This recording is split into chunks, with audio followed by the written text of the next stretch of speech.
end the year with a decent surplus that we were able to transfer over some of those funds into our capital fund, so that's always helpful. You've got a couple of contract awards on the agenda this evening for playground projects at Kids Castle, as well as a Hawthorne Club. Our Parks foreman, Rick Rose's got a presentation tonight in terms of Century Park Arboretum.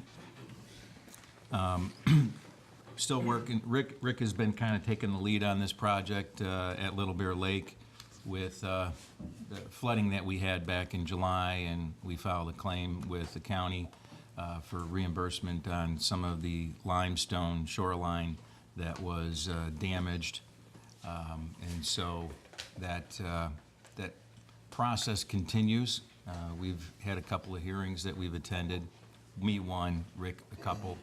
And so we'll continue to stay on top of that, and we've already kind of understood that, you know, now that things are advancing into FEMA, with everything going on both in Texas and in Florida of recent, that, you know, potentially the funds that should trickle back into Illinois may get put on the back burner a little bit. So we'll stay on top of that.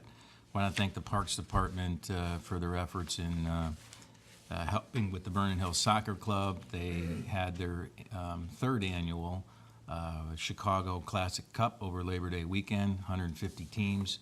So that event continues to really prosper and grow. They had a nice weekend in terms of weather-wise. So just a great turnout all across the board.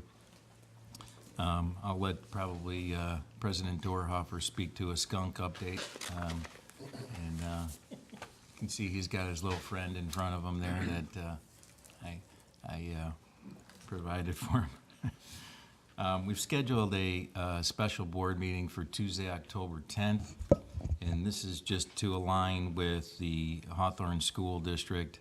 Has a meeting the evening before on Monday the 9th to approve their design plans for the new kindergarten facility. I expect to have those plans with me by the end of the month, I'd say, so that I can turn those over to the park board for review. Also, at the same time, we're asking them to make sure that those plans get put before Tom Lalonde, Williams Architects, our architects on this building, so that we make sure that any of the efficiencies of the design match up and line up. I think I've talked to all of you prior to in terms of personal preference on, you know, how you want the building to look. Consensus was, you know, making sure that the facade somewhat mirrors the Sullivan Center and isn't something that's a far stretch for us. So I think that message was sent to the school district, and it'll be interesting to see what comes back with that design. October 17th is our accreditation review. And so Amy and Marla and I will be working, representing the district, and there's a myriad of professionals and other elected officials that come in and do the judging, if you will, on all the criteria. I feel very confident, having been through this a couple times before, that our application should go very well in the process. But, you know, we always want to be prepared. And just wanted to thank Amy. She's been the lead on this project and has done a tremendous job in just gathering all the data, facts, procedures, making sure policies are all in place. So it's a great exercise, I think, for the district in just terms of making sure that we're compliant on as many levels as we can be, and also just kind of it's a good refresher for us as a staff to make sure that all of us are kind of following issues that are presented before you. Lastly, I just wanted to recognize our Parks Department. Over the last several months, just a lot of events, a lot of special projects between the Savannah. We're continuing to clear cut that. I sent you some communication over the weekend on projects over at Donnelly Park that Dave Hutchinson, one of our park staff, completely took this project on. And if you have a chance, check out that gazebo. It really looks brand new. And until we can get in and replace the playground there, because the playground just is dated. But hats off to Dave and you know, you just look at all the different things. Gabby, in our recent fall brochure, there's a story on Gabby, and he's, you know, built these fish cribs that we're putting in Big and Little Bear Lakes, and, you know, he's taken on a volunteer role to handle with the state and our lands and our lakes management program. So I just feel like, you know, our staff goes above and beyond, and I think when people think, you know, when citizens think of their park districts, they primarily think of their parks. And sometimes we forego how important that is to have our parks looking as good as they are and maintained as well as they are. But I think it's just one of those things I wanted to recognize, you know, all across the board. And you'll hear from Rick in a little bit in terms of a special project that he and the park staff are working on. So that would conclude my report. Be happy to answer any questions.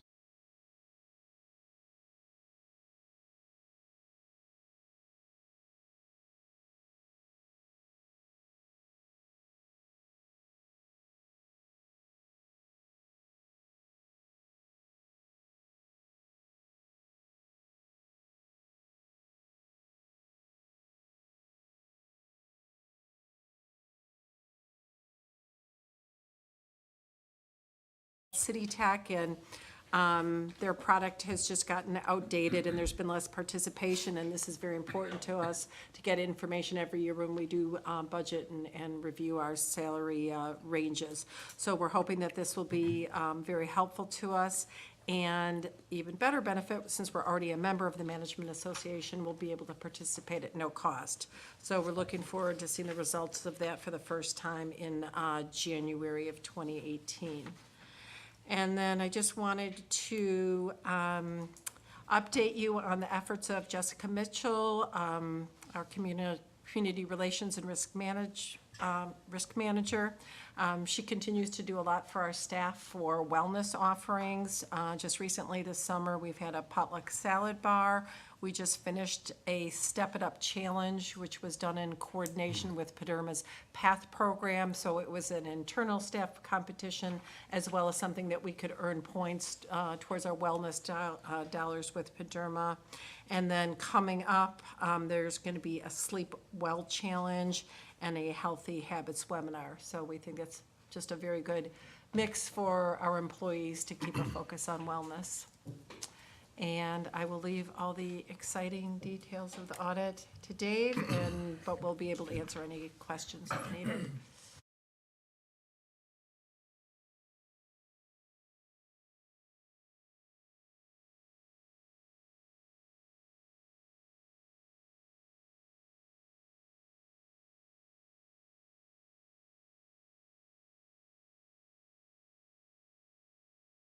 There's kind of a mix of offerings. There's some things that really are specifically for staff, and I think the wellness offerings that are more for our residents have been done more through Lakeview. And I know, like, right now, they're doing that, a weight, oh, you're right next. 50 days. The weight loss The weight challenge. loss challenge, yeah, Yeah. they have 3 teams of 10, they're competing as each other. I guess I was just thinking if we've already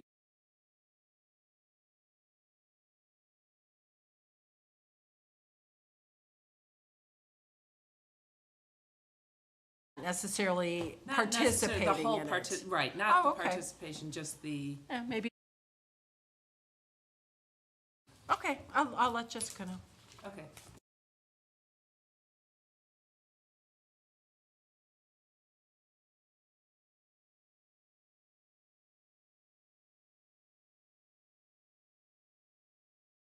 Coming up, I want our residents to know about.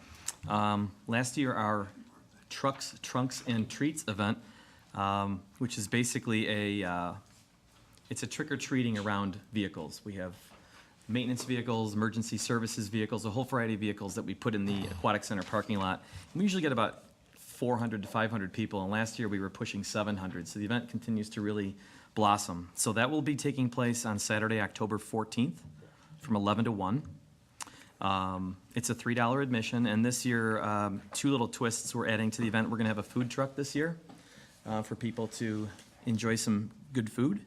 And we're adding a canine costume contest. It's just $1, just pay on site when you arrive. But if you want to dress up your dog, we'd love to have you come out and be a part of this competition, fun competition. 2 weeks later, October 27th, will be our annual Fall Fest event. A couple years ago, we pushed close to 1,000 attendees. And last year, we had the challenge of construction here at the Sullivan Center, so we had to limit our enrollment. Historically, it is a pretty crowded event. There's a lot of people, there's a lot of activity. So with the new renovations at Sullivan, having 2 gymnasiums, will really allow us to spread out and make it a more comfortable environment for everybody. This year, instead of a magic show, we're gonna just twist it up a little bit and have a reptile show for that event. So tickets are available for that. It's $2, and children under 2 are free. Those are available at the Sullivan Center as well. Couple events that sell out. I want people to know well in advance. November 4th, a Saturday at 11 a.m. at Century Park North is, I can't believe it's been 8 years already, but our 8th annual pumpkin launch. And for those that don't know what that is, it's just like it sounds. Halloween's over, your pumpkins are going bad, and what's the best way to get rid of them? Put them on a trebuchet and launch them down a hill. It's a lot of fun. So young and old all enjoy doing it. So that we can only handle about 40 to 50 pumpkins just from resetting the trebuchet and the time restraints we have. So we encourage you to register sooner than later. You can do that now. Registration's available. And this will be our 3rd New Year's Eve party on the 31st of December. We did it 2 years ago, first time, and it sold out. And last year, again, little construction challenge, we had to limit it. But we will get about 250 people to sign up for the event. So we encourage you to register sooner than later. It's pretty straightforward. We have a DJ, we have pizza and ice cream. We have the bounce house set up, some crafts. We open up the gym so everyone can run around on a cold day or cold evening.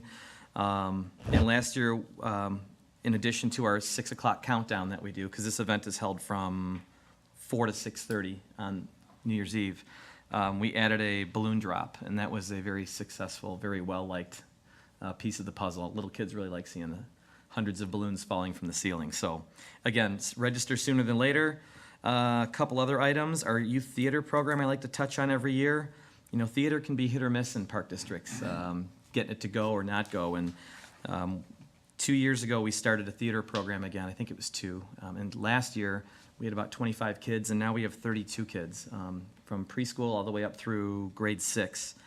This year's performance is going to be Aladdin, and it will take place, their final performance will be December 9th at the Sullivan Center stage. So nice to see theater doing well. And basketball season doesn't really start for the kids until late November. Right after Thanksgiving, they start to practice, and games start in January, but registration is always early for that sport. So I just want to remind everybody to register by October 15th to avoid a late fee. You got to remember, basketball requires a skill evaluation day, coach recruitment, uniform ordering. There's a lot that goes into putting it together, which is why we have that earlier deadline. So if people can get registered for basketball by the 15th of October, that would be great. And that's all I have, unless you have any questions.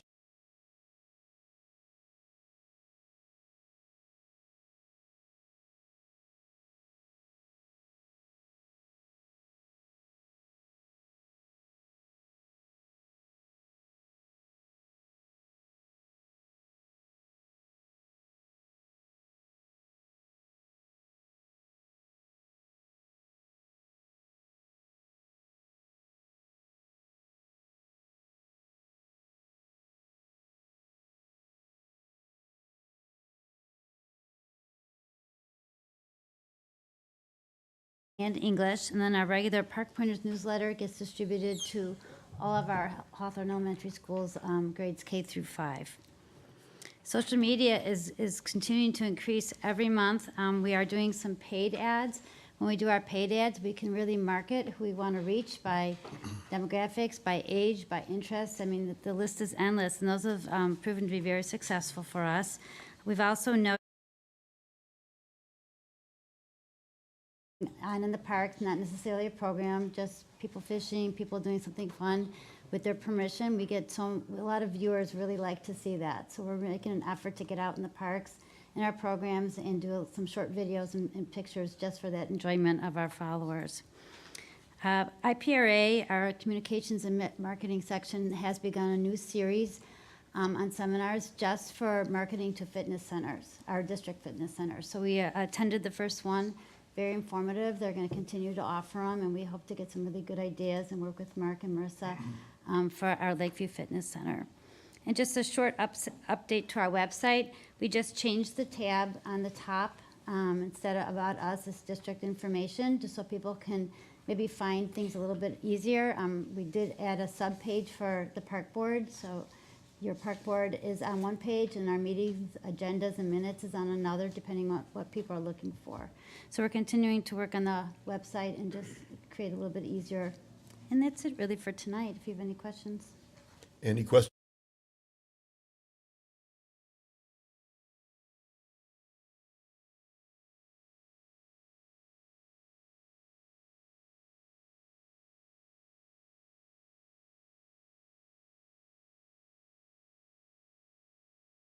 Intruder lockdown procedures over at Lakeview and at Sullivan.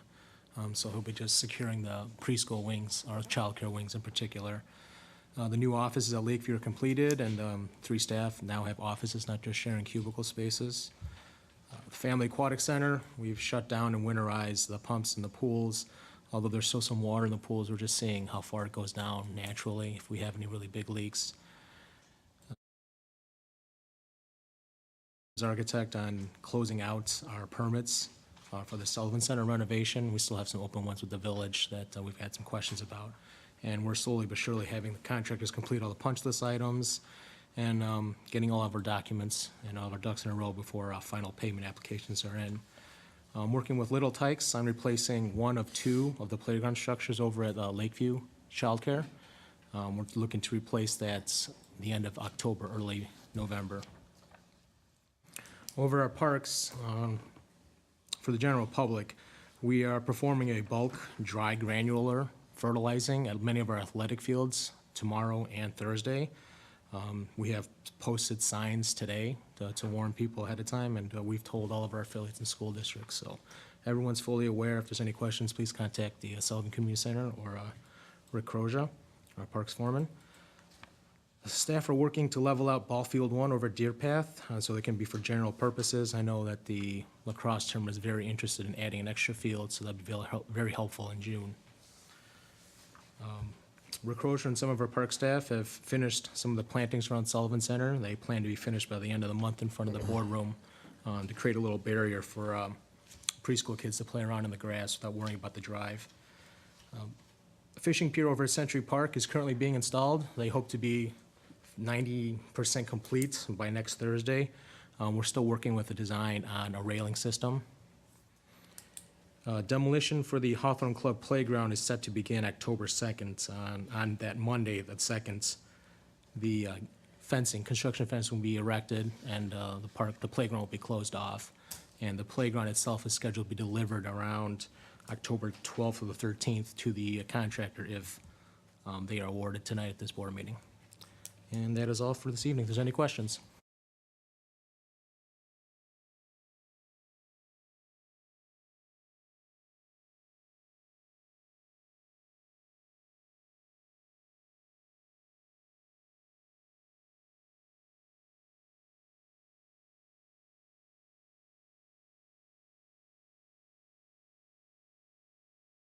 They haven't been able to do before.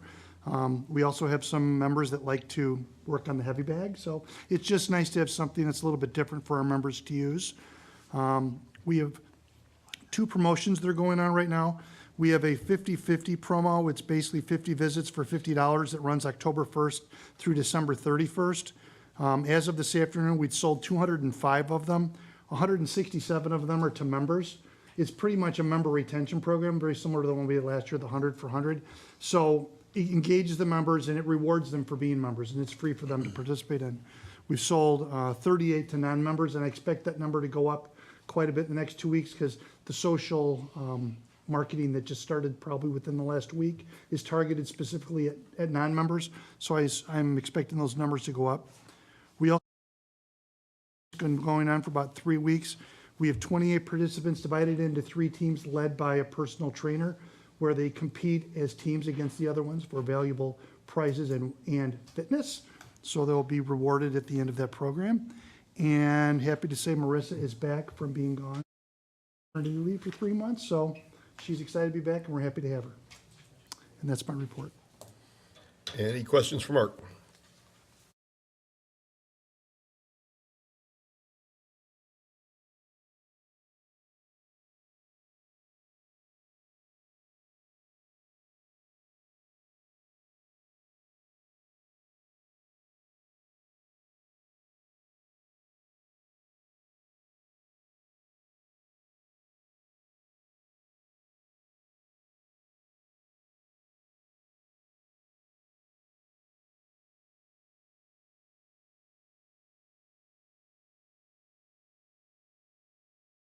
Any other questions for Mark?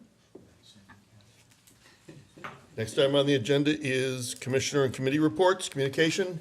Only real report is the skunk update.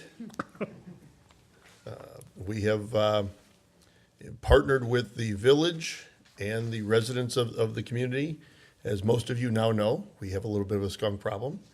And so we've partnered with the village and with the residents to help reimburse, and the key word being reimburse, the residents for any trapping of skunks. There's a process. If you go online to either the Park District website or the village website, you'll be able to find all the data and how you go about getting reimbursed. But happy to help the community, happy to partner again with the village and make our town just a little bit more comfortable to live in. So next item on the agenda is the letter, board correspondence. We have a couple of correspondence this evening. The first is from Representative Carol Sente. It says, "Dear Jeff, as we are getting ready to move, we want to let you know how much we appreciate our having district office space at the Lashin Center over the past 29 months. The ability for our staff to have a comfortable space with responsive and accommodating building manager has meant a great deal to us, and we enjoyed our friendships we developed with the Park District staff. We will miss seeing them every day. We value the opportunity to partner with other local government entity for the benefit of our mutual constituents. As you might guess, we are so pleased with the space, we would have stayed indefinitely, but fully understand that it is not economically feasible for the Park District to keep the building open. We will be moving our space to the Vernon Township Administration Building at 3050 North Main Street, Buffalo Grove, beginning Friday, September 15th, 2017. Everything will be out of our space by the end of that day. Our telephone number will remain the same at 847-478-9909. Please share our sentiments with the members of the Park District Board and your wonderful staff. Most sincerely, Carol Sente, State Representative."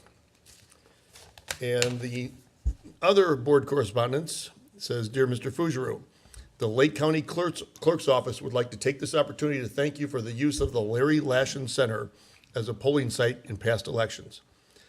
You and your staff have our sincere appreciation for your efforts and cooperation.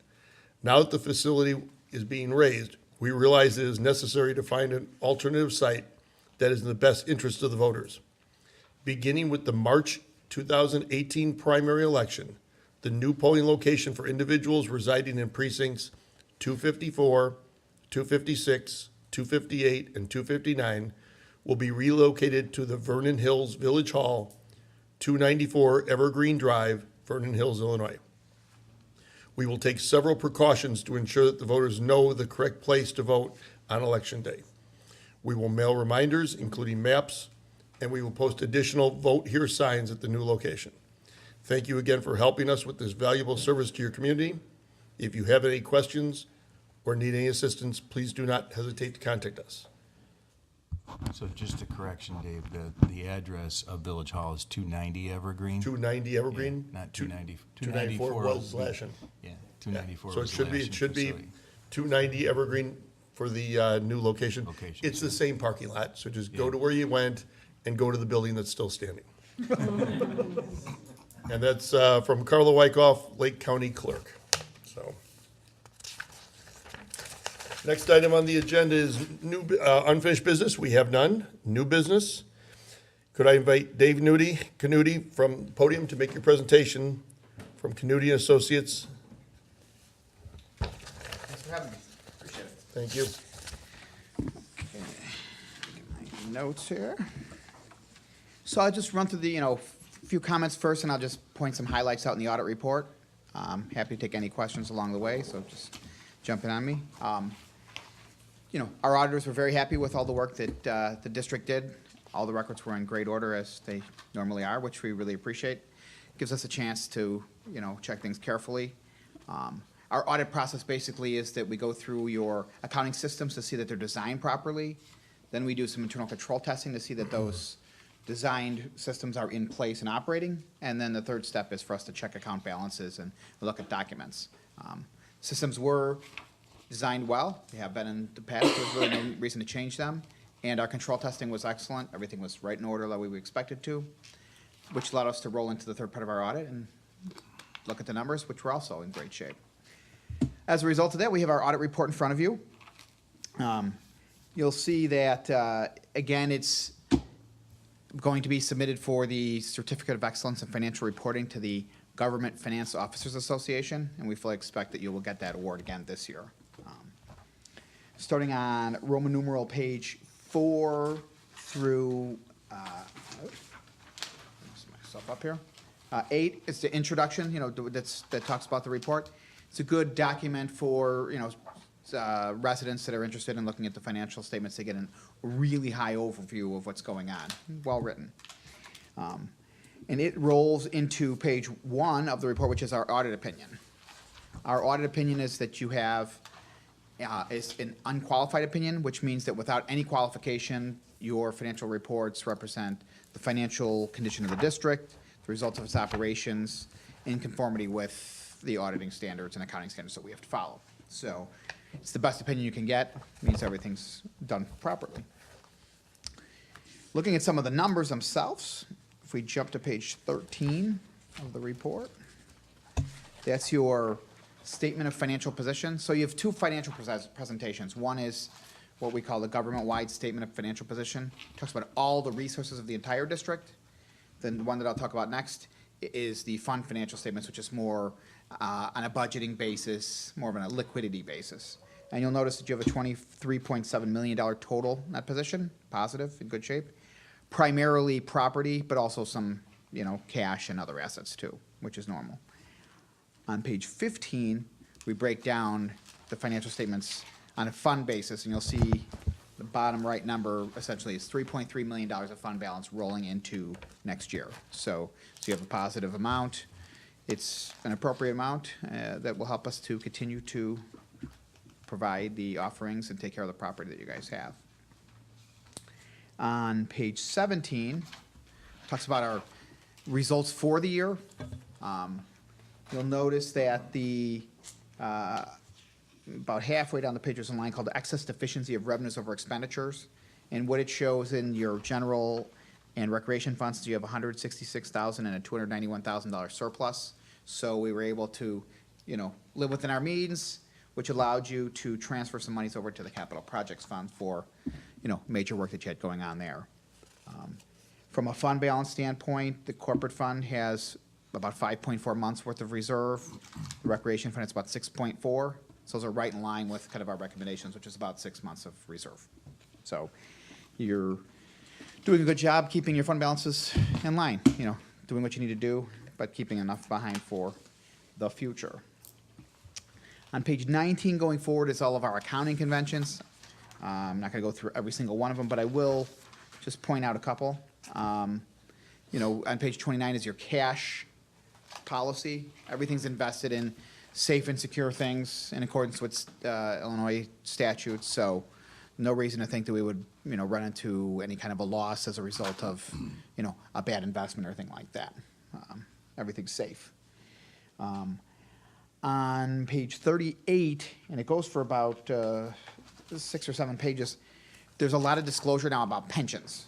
Everybody has a big concern that pensions need to be funded properly. Do we have what we need? So there's an expansion on the presentation there.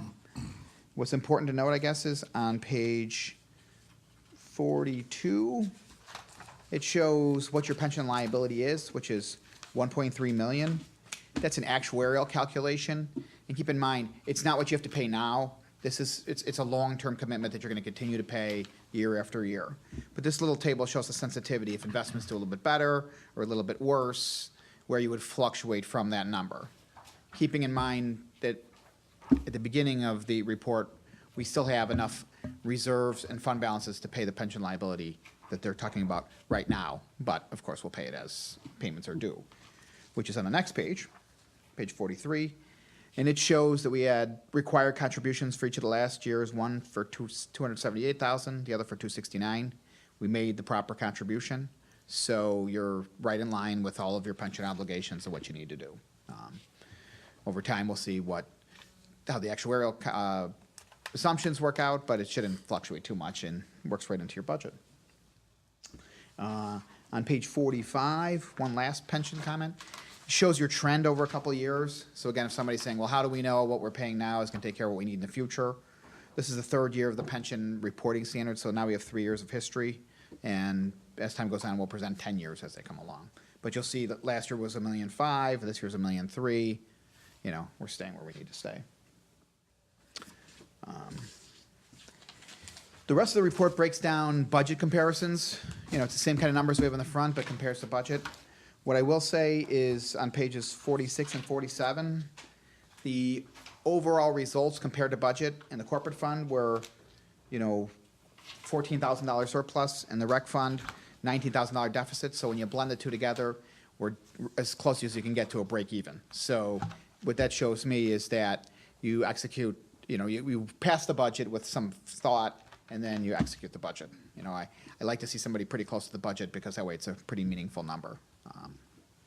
And again, each of your funds have surpluses there. So from an operating standpoint, we're in good shape. The back of the report, I'm not gonna go through each of the tables, gives you 10-year histories on what's going on. And my general comment there is that, you know, everything's consistent. Again, you're following a plan, you're executing it, and everything looks like it's in good shape. You also have a management letter, which is it's a short document, it's a couple-page document. In there, we would make any communications that were required because you had accounting issues, internal control problems, you know, things that were important to note to the board. Our report has none of those, which is what you're looking for. Again, everything's in great shape. And I'd be happy to answer any questions.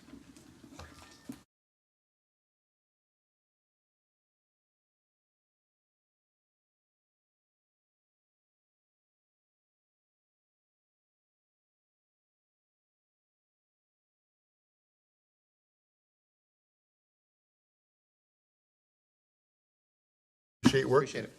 And thank you to staff for putting everything together. It's fantastic. Next item on the agenda, Century Park Arboretum application. Vernon Hills Park District Foreman, Rich Grozek. Rich, come to the podium and talk to us about the application. All right, well, good evening. So the Martin Arboretum in Lisle developed an Arboretum accreditation program some years back in order to create criteria that if you had a living collection, you wanted to make it an arboretum, you had to meet certain criteria depending on quantity of plants and a certain series of requirements to meet their standards.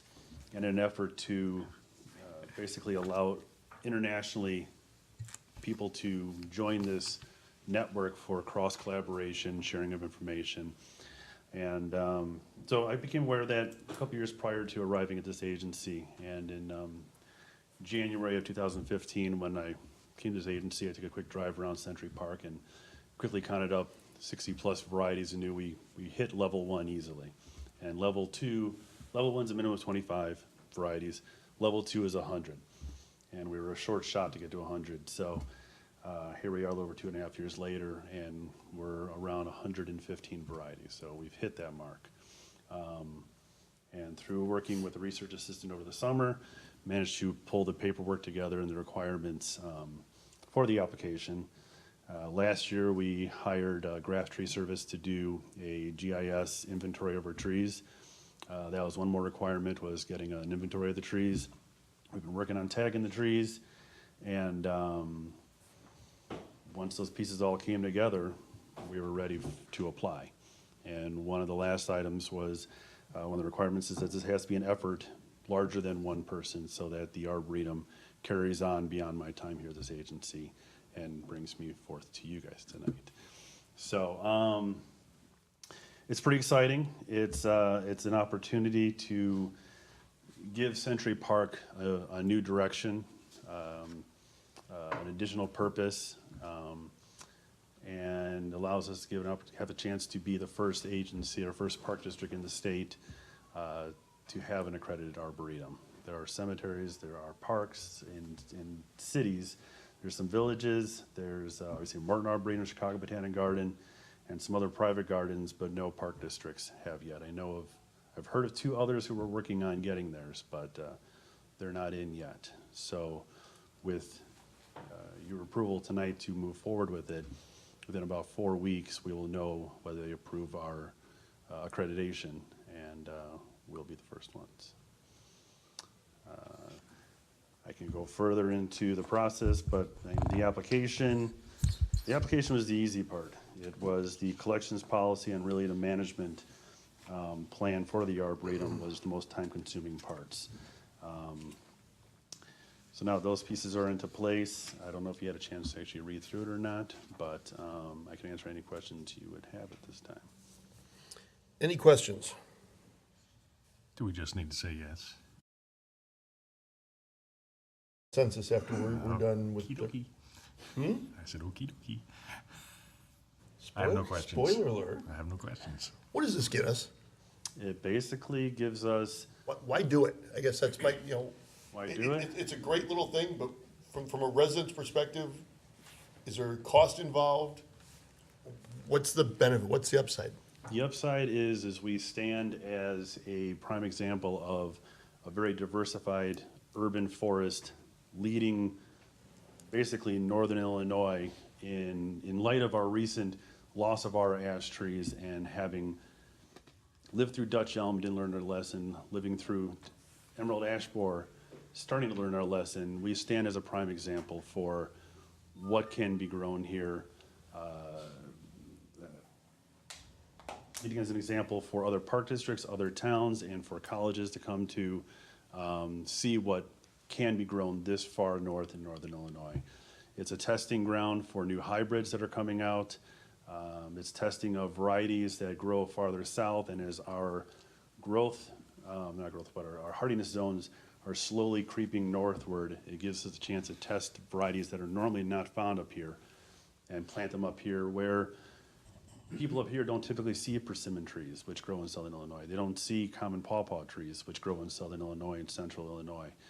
The American chestnut tree, which was wiped out by the blight back in the 20s and 30s, are now coming back with hybrids that are 1/16th Chinese chestnut, which we just planted 9 of them this year, to bring back what was an American icon of a tree, was wiped off the face of the planet for the most part, is now being brought back. And we have some of the first few varieties out there in our parks that most generations today haven't seen an American chestnut tree. It's a sense of pride for our community. It's a gathering point.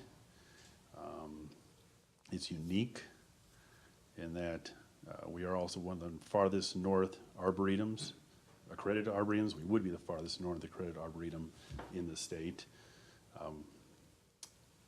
Chicago Botanic Garden is the next closest one to us, and a little bit south of us. It allows us to do programming, to go out and do walks out into the park, to be able to take the public out who are interested in seeing springtime flowers, summer growth, as well as the fall show that these plants have, we're putting on throughout the season, as well as winter interest. But also, the goal for urban forestry is to have no more than 5% of one species planted as your urban forest, whereas most urban forests are comprised of almost a 40% maple trees, and obviously we're extremely heavy on ash trees. So the goal is also to set an example of you can do an extremely diversified forest in this region. You just have to know what trees can actually survive here and thrive here. And that's one of the goals that we're setting forth is, at least what I've been setting forth, is showing what can be grown here. So it's for local education, it's for the public, it's for the region, it's for our surrounding park districts.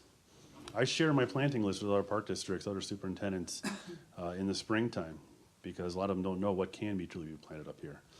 So I come with my spring list, I order trees, and then for fun, I send it out to some friends out there to also provide information for them, to also lead the way to a more diversified urban forest. But also, it's a living collection. Some of the trees I'm planting, you might have grown up seeing European mountain ash when, back in the 70s.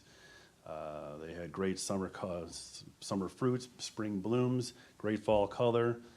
They might only have a lifespan of about 30 years, but it's not a reason to not plant the tree. You don't plant the tree, people don't know it exists. Every tree has its purpose. Some are short-lived, some are very long-lived. Doesn't mean they're not valuable. Commissioner Kessler. Interesting in all the different stages or levels that you can apply for. And as you mentioned, you need to have more than just one person run it or be in charge of it. Have you, or are you thinking at all of having volunteers, extending it out to residents if they want to be part of a committee on this? Because I think that was maybe level 3 or something like that, talked about it. Would that be, are we at the point that there'd be value to it or not so much at this time? At level 3, we're still pretty far away from level 3. Okay. Level 2 has really been my goal point to get us to. Well, even at level 2, is there value to open it up to have residents? I mean, we have so many gardeners or that we do for the, I know it's a little different, but if we have residents who are interested in trees and maybe this project, would it be helpful to, I'm just throwing out the question, would it be helpful to offer residents to be part of a committee on design the trees and with your lead kind of thing? As far as putting input into Yes. what goes, absolutely. Absolutely. If the community would like to be involved with it, we could develop a way to, whether it was a board or it's something that's programmed. I haven't explored that further, to be perfectly honest, but if the public is interested in providing input on what goes into the arboretum. Because then there's also make it a little bit more of a community project too. I mean, it is very exciting, and I just thought it would be nice to include residents if there's a need and a desire. Community involvement that I could see that would be utilized best at this point in time, because when the trees are placed where they best grow, and they are planted using staff and large equipment. That's not something that really bring public into, other than possibly if they had some ideas of what they would like to see inside the park. But we have areas that are overgrown with less than desirable trees, especially around Century Park North, along the Creekway. We have a lot of box elders in an area that's underutilized, and I could foresee becoming a naturalized area using native flowers and grasses and stuff like that. Those areas typically could use a lot of public help in helping to establish and maintain. Though that's a lot of hands-on work that community involvement would be welcomed greatly. As far as the selection of the tree and planting the trees, that's really best left up to our staff to do. I agree with that. It was just a way to maybe see if there's a way to include residents if there's a need. Thank you. Commissioner Blue. I think it's a wonderful project. I think it's a great idea. The fact that we can expose people to, God knows how many trees you've got out there, different varieties. People may walk by and decide, hey, I'd like to have that. That looks nice. Can I put that in my yard? And having never seen it, gives them an idea, and maybe they would plant, something like that in their yards. The question I have is, though, if we have so many of these species, are you identifying them in any way so that when John Q. Public walks through the park, how do you know what that tree is or that tree is? Each tree is being tagged with a stainless steel military dog tag. Okay, well, it has the name of it on it? It has the Latin name, the common name, the year it was planted, as well as the inventory number. Nice. So attached to either the branching through a steel cable or it is screwed into the bark with a stainless steel screw with a spring behind it to allow for growth. And part of the maintenance of the arboretum is going through on an annual basis and either backing those screws out and resetting them, or moving the tags off of a branch that's starting to grow so it doesn't girdle it. But as part of the ongoing maintenance internally of the arboretum and the tagging system, this was the most cost-effective tagging system that I could find for us. Through ArcGIS, there's a way to make that mapping process available to the public. It mentions it inside the Yes. plan that we haven't developed that point, but there is the capability to do it, and it'll be explored. The end goal would be to make it so that people can come up to either using their iPhone or their smartphone and be able to pull that up, search for a tree, it'll pop up on the map where it is inside the park, and they can go walk to that tree. As well as other ways of doing a QVC code. You can go up and scan a QVC code on the tree, and it'll bring up the information about that tree via a website. Okay, great, thanks. I only have one very subtle concern on the application. My name's spelled wrong. Uh-oh. So, if we could correct that before we We'll submit correct it, that that'd be before it gets appreciated. submitted upon your approval. Any other questions? Could we have a motion to approve the Arboretum application? So moved. Second? Second. Any discussion? Roll call. Commissioner Kessler, Definitely. Commissioner Meline, Yes. Commissioner Robbins, Yes. Commissioner Baloo, Yes. President Dorhofer. Yes, and good luck. Thank you very much. How long does it take to know whether we make it or not? 4 weeks. 4 weeks? Within 4 weeks. I talked to them yesterday. Perfect.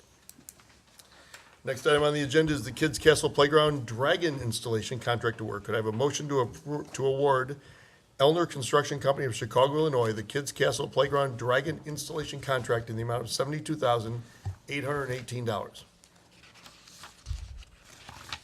So moved. Second? Second. Discussion? Roll call. Commissioner Meline, Yes. Commissioner Robbins, Yes. Commissioner Kessler, Yes. Commissioner Baloo, Yes. President Dorhofer. Yes, next item on the agenda is the Hawthorne Club Playground Installation Contract. Could I have a motion to award Kenneth Company out of Lamont, Illinois, the Hawthorne Club Playground Installation bid in the amount of $24,868? So moved. Second? Second. Discussion? Roll call. Commissioner Baloo, Yes. Commissioner Meline, Yes. Commissioner Robbins, Yes. Commissioner Kessler, Yes. President Dorhofer. Yes. Next item on the agenda is the Conduct Ordinance Review, Section 2.34, Use of Tobacco. Could I have a motion to amend Section 2.34 of the Vernon Hills Park District Conduct Ordinance to restrict any persons under the age of 21 from possessing or using tobacco products while on Park District property? So moved. Is it 21 or Second. 18? 21 now. They changed. Oh, that's the, That's okay. the changes moving, well, Sorry. second, Sure. discussion. They moved it from 18 to 21. Right, okay. Question. Yes. I was a little confused in this because I thought we had banned tobacco from our parks, so I was wondering why we needed this. Because Possess. our ordinance says 18. Even though we have the ordinance that says nobody can use any tobacco products on our So why would we properties. just delete this? So Because you what, can possess it. You can have cigarettes in the park. You can't use them. so what we're just Very doing bad. is changing the age 18 to 21, because that's the new county ordinance. You're allowing people to possess if they're 21 and older? Just can't use it, yeah, Okay. yeah. So that's all it is. Roll call. yeah. Commissioner Robbins, Yes. Commissioner Meline, Yes. Commissioner Baloo, Yes. Commissioner Kessler, Yes. President Dorhofer. Yes, next item on the agenda is the WW Granger invoice payable. Could I have a motion to approve the WW Granger invoice payable in the amount of $1,205.63? So moved. Second, Second. discussion, roll call. Commissioner Meline, Yes. Commissioner Baloo, Commissioner Robbins, Yes. Commissioner Kessler, Yes. President Dorhofer. Abstain. Next item on the agenda, Commissioner comments. Commissioner Blue, I have nothing this month. Commissioner Meline, No, thank you. I'm fine. Thank you. Commissioner Robbins, Nothing this evening. Commissioner Kessler. Nothing. For myself, happy birthday, Commissioner Meline. Thank you. Thank you. 39. 39 It looks again, good. again. More than a few times, unfortunately. Or Troy- fortunately, I guess, that's really. How'd you play? I didn't keep score. Played very well on his Kept birthday. score in the front nine, but I won't tell you, and I didn't keep score. About the 12th hole, I decided I was not Just gonna willing to have fun. frustrate myself that much. Oh, happy It birthday was a to you, beautiful Michael. day. Beautiful was. course, beautiful day, surrounded by beautiful people, so how can I complain? Next item on the agenda is, could I have a motion to go into closed session for the semi-annual review, approval, and/or release of closed session minutes and the destruction of audio tapes pursuant to Section 2C21 of the Illinois Open Meetings Act? So moved. Second, Second. discussion? Roll call. Commissioner Kessler, Yes. Commissioner Blue, Yes. Commissioner Meline. Yes. Commissioner Robbins. Yes. President Dorhofer. Yes, we are adjourned to closed session. I think so. I don't know why we need to move. If we just take one.